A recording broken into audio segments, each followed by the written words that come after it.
बिबट्याच्या हल्ल्यात 9 वर्षीय मुलाचा मृत्यू झाल्याची घटना अहमदनगर जिल्ह्यातील लोणी परिसरात घडली आहे।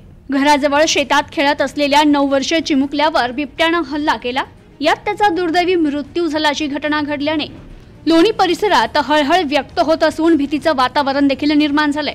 अथर्व लहामगे असं या मृत मुलाचं नाव आहे। तर अथर्व हा घराजवळच खेळत होता, त्यावेळी त्याच्यावर बिबट्याने हल्ला केला। घराजवळील शेतात मुलावर बिबट्याने हल्ला केला होता, तर मुलगा सापडत नसल्याने त्याचा शोध घेतला। रात्रीच्या सुमारास या मुलाचा मृतदेह सापडला आणि तेव्हा ही घटना उघड झाली। यावेळी वन विभागाचे कर्मचारी घटनास्थळी दाखल झाले होते।